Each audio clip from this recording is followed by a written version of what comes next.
Selamat malam teman-teman semuanya. Teruntuk Bro Timothy, terima kasih banyak atas waktu dan kesempatannya. Saya izin melanjutkan webinar ini untuk teman-teman semuanya. Sebelum webinar ini dimulai, saya ingin ungkapkan bahwa nothing I say is financial advice. Webinar ini adalah analisa internal yang kita lakukan. Nah, saya pengen jelasin ke teman-teman, apa sih alasannya kalian harus dengerin saya? Pertama, saya memulai kripto di market itu benar-benar modalnya nol. Hingga saya ngomong portofolio saya mencapai angka 100 miliar. Saya bukan orang yang baru aja di market. Ini saya terus terang ke teman-teman. Sejak tahun 2013, 14, 15, saya ini sudah berkecimpung di dunia keuangan. Jadi nggak sama seperti influencer-influencer yang teman-teman tahu baru 3-4 bulan buka kelas. Saya udah lebih dari 10 tahun di sini. Dan ini beberapa histori di masa lalu yang bisa saya share ke teman-teman. Saya mengikuti banyak sekali perlombaan, banyak sekali olimpiade di bidang ekonomi, keuangan, akuntansi, pasar modal, dan juga banyak lomba trading yang saya menangkan. Di foto paling kanan itu hanyalah beberapa dari, saya ngomong puluhan bahkan ratusan perlombaan yang saya menangkan ketika saya SMA waktu itu. Nah, untuk perjalanan gimana saya merubah dari nol, kenapa saya bilang nol, teman-teman bisa lihat di video Akademi Kripto ini. Karena saya pakai duit dari istri saya sekarang, dulu masih pacar saya. Dan di 2021 portofolio saya itu dari 30 juta udah jadi 7M. Dan dari 2021 ke sekarang 2025 itu udah naik lebih dari 10 kali untuk portofolio kripto saya sendiri. Jadi nggak ada yang nggak mungkin buat teman-teman yang mulai dari nol. Dan seperti yang disampaikan Bro Timothy tadi, banyak anggapan tentang dosen palsu dan lain sebagainya. Mengapa saya jadi dosen? Pertama, saya suka mengajar dan juga sharing. Dua, saya ingin berkontribusi lebih ke masyarakat. Jadi meskipun waktu itu saya udah quotes on quotes freedom secara finansial, saya masih ngajar. Ya, ini saya nggak tunjukkan di mana universitasnya. Tapi teman-teman bisa cek ya data di PP Dikti dan memang benar saya mengajar di sana. Nah, itu sekian pengenalan singkat kepada saya dan saya ingin bilang ke teman-teman bahwa siklus ini siklus yang paling berat dan ke depan ini akan jauh lebih berat lagi. Mengapa? Dulu 2021 altcoin itu sedikit dan gamenya itu hanya buy and hold. Sementara kalau kita ngomong major altcoin layer 1 ini semua hancur berantakan. Kita tahu Ethereum, setelah Dencun upgrade dan juga ETF approval, katalis yang besar banget, ya kita ngomong harganya drop dari 4.000 ke bawah 2.000. Suatu hal yang tidak di-expect oleh banyak orang dan juga orang berharap flippening, Ethereum market cap-nya lebih tinggi dari Bitcoin, but it did not happen.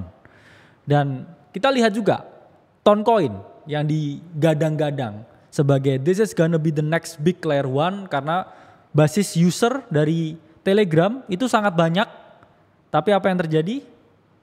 It went to almost negatif 72% dan lebih. Kemudian BNB setelah CZ terkena masalah, kita tahu harganya juga nggak kemana-mana. Kalau teman-teman hold dari 2024 awal sampai sekarang, you gain nothing. Ya, harganya tetap di range 500 sampai 700. Which means itu nggak naik signifikan, nggak bisa gulung. Solana yang orang-orang bilang oke, cycle ini adalah pembunuh Ethereum. Kalau teman-teman lihat dari 2024 awal, Solana sempat naik 145%. Tapi sekarang di 2025 ini balik ke harga di 2024. Menunjukkan apa? Bahwa teman-teman ini gain nothing. Teman-teman nggak dapat apa-apa. Teman-teman nggak punya apa-apa hanya dengan hold Solana. Oke? Nah, Hyperliquid, orang anggap this is gonna be the layer 1 killer. Apa yang terjadi ya? Semua centralized exchange yang besar ya gebukin Hyperliquid bareng-bareng dan Hyperliquid juga drop secara signifikan ya, 66% dari topnya. Meski sekarang juga dia sedang recovering. Nah, game buy and hold itu sudah tidak berlaku lagi. Kenapa? Karena udah terlalu banyak altcoin yang ada di market saat ini. Sehingga teman-teman butuh skill set tertentu, teman-teman butuh approach tertentu yang mana akan saya ajarkan khusus untuk teman-teman di webinar gratis malam hari ini. Gimana caranya? Menghadapi cycle yang kita sebut paling berat, ya, kita dapat 2 kali bear market dalam 1 bull market untuk altcoin, dan kedepannya akan jauh lebih berat lagi karena semua bisa bikin coin. Pertama, saya setuju dengan Bro Timothy, ya, buy into conviction. Dan 2, long only anomaly, strategi yang akan saya jelaskan, strategi favorit saya. Dan terakhir, the big short on altcoins. Mau gak mau teman-teman harus mencoba untuk main 2 arah karena akan selalu ada bear market. Pasti untuk altcoin. Dan itu kita bisa manfaatkan untuk keuntungan kita menggulung portofolio kita. Pertama, buy into conviction, saya udah gak perlu jelasin lagi, gak perlu gurui yang apa dilakukan Bro Timothy dengan borong Bitcoin. Teman-teman bisa menerapkan barbell strategi yang diterapkan oleh John Bogle dulu, di mana hyper konservatif teman-teman bisa beli aja Bitcoin, cicil Bitcoin aja. Di hyper agresif teman-teman bisa trading altcoin atau memanfaatkan alpha yang lain di market. Misalkan teman-teman nabung Bitcoin, ya, 70%, 80% dari portofolio, 30% sisanya teman-teman bisa trading altcoin, teman-teman bisa ikut IDO, ICO, staking, airdrop, etc. Preferensi masing-masing. Nah, saya akan menjelaskan secara spesifik strategi yang mungkin nanti akan saya share beberapa hasilnya. Kenapa win rate-nya AC itu sangat tinggi? Karena adalah strategi long only the anomaly yang akan saya jelaskan secara cuma-cuma. Jadi long only the anomaly, ini kita mencari satu altcoin yang mana memiliki pergerakan harga yang melenceng, saya bilangnya. Melenceng kalau dibandingkan dengan altcoin yang ada. Misalkan market lagi merah.